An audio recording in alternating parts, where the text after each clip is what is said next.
It was supposed to be just another blind date. A fancy restaurant, two adults trying to see if maybe, just maybe, they could find love again. But when Ethan Cole, a successful single dad, walked in with three giggling 6-year-old girls clinging to his legs, the whole restaurant turned to stare.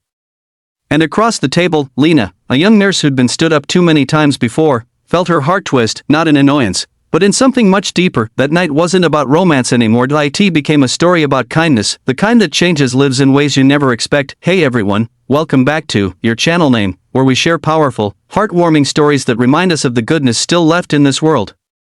If you enjoy stories that touch your heart and restore your faith in people, make sure to and sharing your thoughts. We love hearing your own stories of kindness, too. Now, let's get into today's story. Blind date mix-up. The single dad CEO brought his triplet daughters, and the young nurse stayed. Lena Walker had promised her best friend she'd give dating one more try after a year of double shifts at the hospital and lonely nights eating dinner by the glow of her phone screen. She agreed to meet a guy her friend swore was perfect for her. His name was Ethan. Mid-30s, handsome, kind, and apparently successful. The restaurant was a cozy little Italian place downtown. Warm lights, soft music, couples laughing over glasses of wine. Lena sat there, nervously smoothing her dress, glancing at the door every few seconds. She'd been stood up before, and she couldn't help but expect it again. Then, 20 minutes late, the door opened, and in walked a tall man in a dark suit, holding the hands of three identical little girls in matching pink dresses. The host's eyes widened. So did Lena's. The girls were talking all at once, one holding a teddy bear, another chewing on her sleeve, the third dragging a small pink backpack. Ethan looked exhausted, askew, dark circles under his eyes, but when his gaze landed on Lena, his whole face softened with a nervous, apologetic smile. Lena, he asked. She blinked. Yes? Ethan. I'm so sorry about this. My babysitter canceled last minute, and I didn't want to stand you up. He looked genuinely embarrassed. For a moment, Lena didn't know what to say. A blind date with triplets? This was definitely not what she'd expected, but then one of the little girls tugged at Ethan's sleeve and whispered, "Daddy, is this the lady you said has a pretty smile?" Ethan froze. His ears turned red, and Lena, she laughed out a soft, genuine laugh that broke the tension like sunlight after a storm. "Well," she said, "since you're all here, how about we make it a family dinner?" The waiter hesitated when he saw 4 menus at the table, but Ethan just shrugged and mouthed, "I tried." The girls, Emma, Ellie, and Eva, were curious, bright, and full of questions. "Are you Daddy's new friend? Do you like cartoons? Do you know how to braid hair?" Lena found herself answering every question with patience and laughter. She helped cut their spaghetti, wiped little sauce stains, and even turned napkins into tiny paper butterflies to make them giggle. Ethan watched quietly. He wasn't used to anyone treating his daughters with that kind of tenderness, especially someone who just met them. By the end of dinner, the girls were asleep in their chairs, and Lena was smiling at Ethan over an untouched dessert. He sighed. "I'm sorry. This was supposed to be a real date, not this circus." Lena shook her head. "Don't apologize. You showed up. That already says a lot." He smiled faintly. "Most people would have walked out." "Maybe they would have," she said softly. "But I see a dad doing his best. And that's kind of beautiful." Over the next few weeks, Lena and Ethan kept in touch, not in the whirlwind, romantic way you see in movies, but in quiet, meaningful ways. A text here, a photo there. Emma lost her first tooth. Ellie got an A on her spelling test. Eva made me pancakes at 5 a.m. burnt, but she was so proud. Lena would respond with kind words, always cheering them on point. One Saturday, she stopped by their house after a night shift.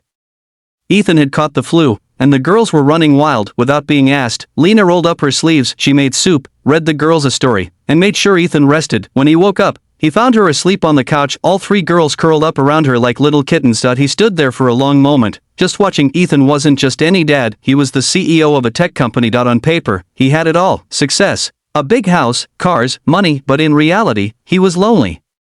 His wife had passed away in childbirth. He'd spent years burying his grief under work, trying to be both father and mother to 3 curious little souls. Lena never judged him.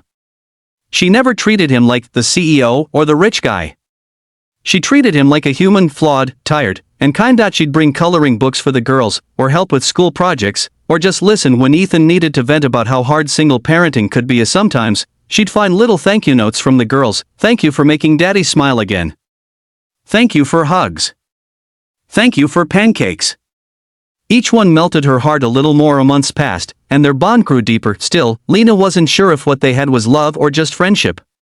She didn't want to overstep. After all, Ethan's world revolved around his daughters. Then, one rainy evening, she stopped by with groceries. The house was quiet, too quiet. She found Ethan sitting on the floor of the playroom, surrounded by broken crayons and tiny tears on his cheeks. Bad day? She asked gently. He nodded.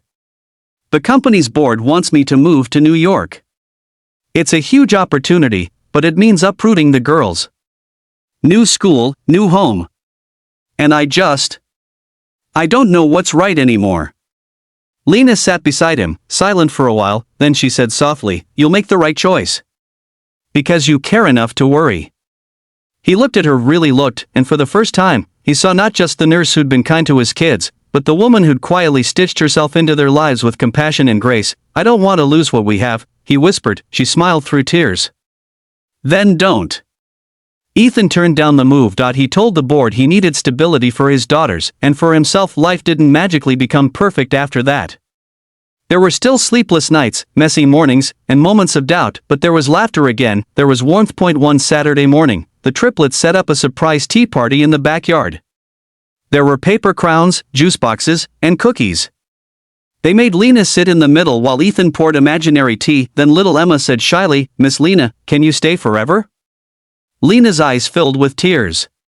She looked at Ethan. He nodded, his voice barely a whisper. "I was hoping you'd say yes." It wasn't a fairy tale beginning. It started with a cancelled babysitter, 3 kids, and a dinner that could have gone terribly wrong, but kindness has a funny way of turning chaos into connection. Lena didn't stay because Ethan was rich or charming. She stayed because she saw goodness in his tired eyes, in his daughter's laughter, in the messy, beautiful effort of a man doing his best. And Ethan learned that sometimes love doesn't come from grand gestures or perfect plans. Sometimes, it's born from simple acts of kindness. The nurse who stayed when she didn't have to, the smile that made 3 little girls feel safe again. In a world that often feels rushed and self-centered, this story reminds us of something timeless. Kindness is never wasted. It plants seeds that grow into hope, healing, and sometimes love. So maybe the next time you get the chance to be kind, even when it's inconvenient, stay. You never know whose life you might change or how deeply they might change yours.